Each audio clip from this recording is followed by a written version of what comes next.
분명히 말랐는데 이상하게 자꾸 빼고 싶은 분들 계시죠. 체중계 숫자는 멀쩡하고 친구들은 다 넌 말랐는데 무슨 다이어트야 하는데 정작 본인은 거울 앞에서 영 만족이 안 되는 겁니다. 옷 입으면 괜찮은데 딱 벗으면 어딘가 처져 있고 팔뚝이며 아랫배는 또 은근 신경 쓰이고 사진 찍을 때 45도 각도만 자꾸 찾게 되고요. 이런 분들 상담실에서 정말 많이 뵙거든요. 오늘 제가 조심스럽게 꺼낼 이야기가 하나 있습니다. 이렇게 말랐는데 빼고 싶은 분들이 사실은 다이어트를 제일 잘못하기 쉬운 분들이라는 겁니다. 더 굶고 더 안 먹고 요즘 유행하는 그 주사까지 찾게 되는데 그게 오히려 몸을 더 망가뜨리는 지름길이 될 수 있거든요. 오늘은 왜 마른 사람이 더 위험할 수 있는지, 굶어서 빼는 게 왜 최악의 선택인지 현실적으로 풀어드리겠습니다. 저는 형인지아니원 홍명휘 대표원장입니다.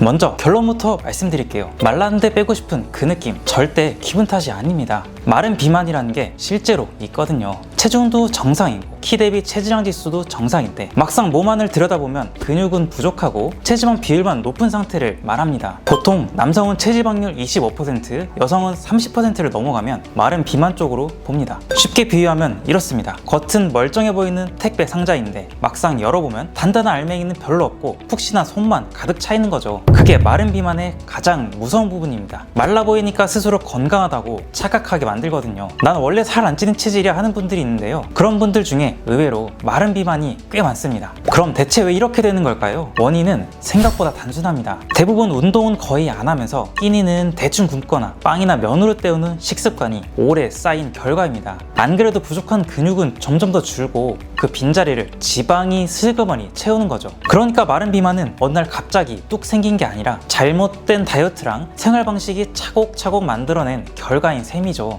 그리고 이게 단순히 보기 안 좋은 정도로 끝나는 문제가 아닙니다. 근육이 적고 내장 지방이 많다 보니까 콜레스테롤이나 중성지방 수치가 슬금슬금 올라가고 당뇨나 고혈압, 고지혈증 같은 만성질환 위험까지 같이 따라옵니다. 겉은 마른 사람인데 속은 비만인 사람의 위험을 그대로 안고 사는 셈이죠. 그래서 마른 비만은 단순히 라인 문제가 아니라 건강 신호로 봐야 하는 겁니다. 자, 그러면 여기서 대부분 어떻게 하실까요? 그럼 살을 더 빼면 되겠네 하고 굶어버립니다. 그런데 이게 정말 최악의 선택이거든요. 마른 비만의 근본 문제는 살이 많아서가 아니라 근육이 부족해서입니다. 그런데 굶어버리면 어떻게 될까요? 그나마 남아있던 근육부터 먼저 빠져나갑니다. 지방은 그대로인데 근육만 더 줄어드니까 마른 비만이 오히려 더 심해지는 겁니다. 빼려고 하는 행동이 그대로 자책거리 되어버리는 거죠. 실제로 마른 비만은 남성보다 여성분들에게 훨씬 많은데 상당수가 운동 없이 무리하게 굶는 다이어트만 반복하다가 근육을 잃어버린 경우입니다. 부작용도 만만치 않은데요. 무리하게 굶으면 철분이 부족해지면서 빈혈이 오고 갑자기 핑 돌면서 어지럽거나 식은땀이 나는 분들이 정말 많습니다. 단백질하고 지방이 확 줄어들면 피부 콜라겐도 같이 줄어서 살은 빠졌는데 얼굴은 푸석하고 처지기 시작합니다. 다이어트하고 나서 오히려 더 늙어 보인다고 하는 말, 그게 괜히 나오는 게 아니죠. 게다가 근육이 빠지면 기초대사량이 뚝 떨어져서 조금만 먹어도 살이 찌는 요요 체질로 바뀌어버립니다. 실제로 상담을 오시면 이런 분들이 정말 많습니다. 예전에 하루만 굶으면 쭉쭉 빠졌는데 이제는 굶어도 안 빠져요 하면서 답답해 하십니다. 그게 사실은 그동안 근육을 야금야금 깎아먹으면서 몸이 에너지를 아끼는 절약 모드로 들어가 버린 상태거든요. 한번 이렇게 되면 되돌리는데 시간이 꽤 오래 걸립니다. 요즘 또 비만 치료제가 워낙 유행이잖아요. 솔직히 말씀드리면 효과 자체는 분명히 있습니다.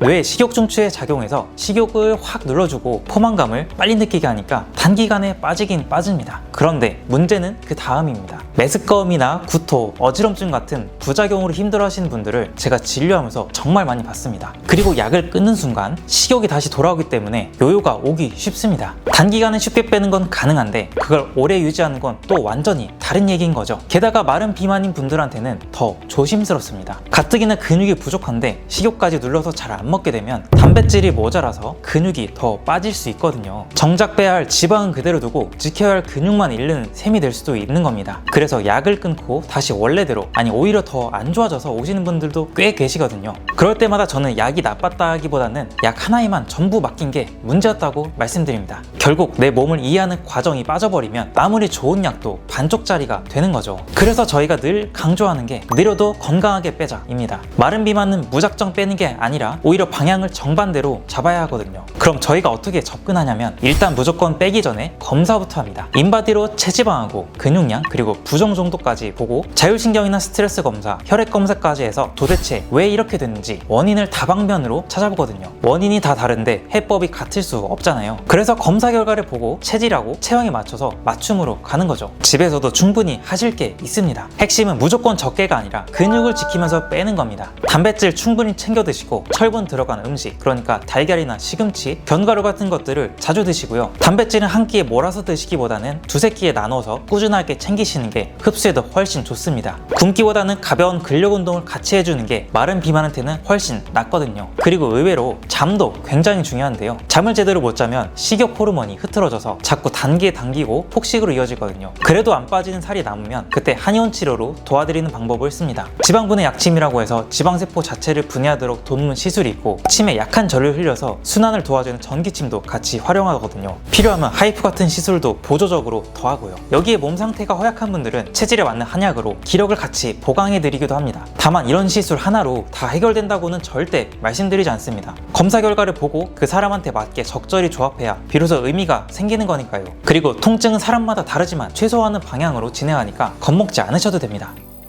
정리하겠습니다. 말랐는데 자꾸 빼고 싶다면 그건 살의 문제가 아니라 근육의 문제일 가능성이 높습니다. 이럴 때 더 굶거나 약에만 기대버리면 당장은 빠져도 결국 더 처지고 더 잘 찌는 몸이 되기 쉽거든요. 빨리 빼려는 욕심을 조금만 내려놓고 내 몸이 왜 이렇게 되는지부터 차근차근 들여다보는 게 제일 중요합니다. 여러분, 마른 비만은 정말 반대로 가야 합니다. 빼는 게 아니라 채우면서 느려도 건강하게 해요. 돌아가는 것 같아도 그게 결국 가장 빠른 길이거든요. 오늘 영상이 조금이라도 도움이 되셨다면 구독, 좋아요 꾹 눌러주시고 더 궁금한 점은 댓글로 남겨주시면 제가 답을 드리겠습니다. 지금까지 형인지 아니원 홍명희 대표원장이었습니다. 감사합니다.